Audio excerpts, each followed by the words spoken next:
A ka me pas në indikim, a ka me leju këshilli në format të ndryshme që me ranë ndikim të politikës. Unë e kuptoj që ka posë zëra. Apo dhe grupe dhe tjera të interesit se e dim çfarë rëndësie ka pozita kërë prokurorit. Ndoshta kjo transparenca atje për të këshillit ka posë zëra që e kanë etiketu, ndoshta le të themi e vetmja formë që u mbet në dispozicion ka qenë do të ketë mundësi politika të shtinurt. Unë mendoj që secili antar i këshillit ka detyrim të jetë veshur fillimisht me integritet dhe vendimet e tij të marrë me integritet. Ne jemi përgjegjës para kushtetutës dhe ligjit që vendimet tona të jenë të lishme dhe të bazuara.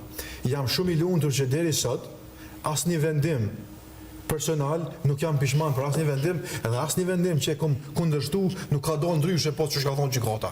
Kështu që e garantoj një proces transparent dhe unë nuk e imagjinoj situatën ku nëse ne le të themi bojmë gabime në hapa, presim një vjet, 2 vjet mos më adresu.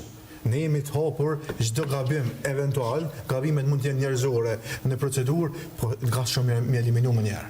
A dihet emri kërë prokurorit? Natyrisht nuk dihet. Edhe një pyetje për sa i përket krejt procesit, honën pritet më shpall konkursi. Sa do të merr kohë deri në përfundim të konkursit dhe përzgjedhjes së kandidatit për rekomandim të presidentit? Tani, nëse këshilli merr vendim të honën për shpalljen e konkursit, rregulloria thotë që konkursi është i shpallur 15 ditë, mandej presim ato ditë e postës, tikon 6-17 ditë. Mandej është obligimi i sekretariatit pasi të konfirmohen koncept dokumentet me shpalljen në webfaqet të këshillit. Mandej nëse kandidaturat që nuk eventualisht nuk konfirmohen se nuk janë pajtim me ligjin, kanë të drejtë kundërshtimi në këshill. Mund të jetë një proces deri në mbyllje të aplikimit, ndoshta 20 ditë, 25 ditë, varësisht a ka ankesa, dhe rrjedhimisht brenda një muaji mund të kemi datën kur do të ketë edhe intervista të kandidatëve. Pra, pak ma shumë se një muaj edhe pritet që të përmbyllet. Këto janë dispozitat e përcaktuara në rregullore. Mas për kërshefat në ndërmarrje publike, afati për konkurs është 30 ditë. Është me ligjin e ndërmarrje publike. Pra, pozita më e rëndësishme në Republik, afati 15 ditë, thu po e zgjedh një post tjetër. Pra, çfarë rregullorie ka përmirësu, kur afati që ka aq i shkurt për të përcaktuar kandidatët më të mirë. Prandaj zotri Krasniqi mu më shqetëson fakti se 15 ditë për një pozitë kryeprokurorit është shumë pak, sepse nuk jetu e zgjedh një sportelist. Ajo që ka rëndësi. Prandaj ka shumë rëndësi 30 ditë. Jena krejt me rezultate e fundet se ka pra këta po guten, po ka zot që po guten. Pra nëse këta janë të pavarur nuk. Ta po thonë që s'po guten. Afatet e njëjta janë siç kanë qenë. Edhe jam për krejt kandidatët edhe për procesin që presim me pas integritet, nëse nuk ka për monitorim do ta kallzon. Gjatë periudhës sa ka qenë konsultim publik jo rregullore, nuk ka pas komente për vetë sistemit përveç Komisionit për çështje normative. Askush s'takushi do të më pas një koment. Okej, zoti Sali, se jemi krejt në minutat e fundit dhe po më intereson ka një reagim i shkurt, një minutë në shtat për këtë ngjarjen që ndodhi dje sot në Skënderaj. Çka e keni po krejt këtë ngjarje, çu e keni po, çka po ndodh? Para e punës, normalisht që na, si kolegëse, dënojmë çdo lloj akti dhunës ndaj kujdo qoftë që përdoret ajo dhe ndaj kushdo që e përdor ato. Normalisht ky proces është duke u hetuar nga ana e organeve policore dhe të prokurisë, kështu që mbetet tash vlerësimin e këtyre institucioneve me vlerësu për tutje çfarë do hapi që ta më ndërmarr. Zoti Smakiqi? Po e kom pasi mas pari shkaku i kësaj pasojat në Skënderaj janë shkaku i një gjumë linçuese që e bën partia në pushtet, ndërkohë që një keqardhje për incidentin që ka ndodhur, zoti Lushtaki sot është përgjigjur vullnetare ftesës dhe një sistemin e drejtësisë dhe bashkëpunon me drejtsinë për kundër kryeministit i cili nuk paraqitet në zyrën e prokurorit për të dëshmuar për korrupsionin që ja ka bërë këtij vendi dhe tenton ta instrumentalizojë një si speciale dhe policinë e Kosovës, por në këtë rast do ta lavdëroj visarin se prokuroria ka qenë e pavarur dhe me integritet sot. Zoti Krasniqi? Edhe pse keni një pozitë që nuk e komentoni në shtat. Absolutisht, janë veprime që do të ndërmerren nga institucionet kompetente.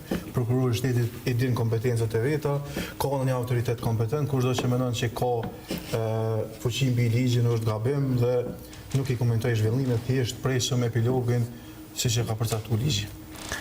Zoti Sholaj, ju edhe keni bënë një reagim publik në lidhje me këtë situatë të krijuar në krejt ato përmbledhje të ngjarjeve që ishin mbrëm, ku pati një numër të shtuar të njësi speciale, por edhe në shtaftesën e cila nuk u sqaru shumë mirë sa është bërë as është bërë, edhe gatishmëria për t'ju përgjigjur apo jo ftesës për t'u intervistuar.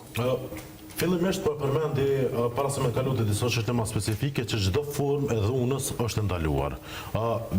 Tash, nëse një person fyn, ofendon, shon, definitivisht se duhet me ju drejtu institucioneve kompetente, me bopadi për fyrje, për shpifje etj, por në asnjë rrethon me u përgjigj në mënyrë të dhunshme. Pra, është totalisht e parësyshme. Kjo është e para.